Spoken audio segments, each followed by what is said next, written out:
చేశారు.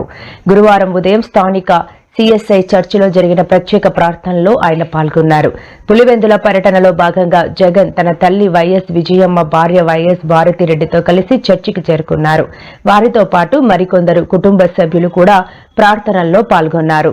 జగన్ పర్యటన సందర్భంగా పులివెందులకు వైసీపీ కార్యకర్తలు, నేతలు పెద్ద ఎత్తున తరలివచ్చారు. చర్చి పరిసరాల్లో పటిష్టమైన పోలీస్ బందోబస్తు ఏర్పాటు చేశారు.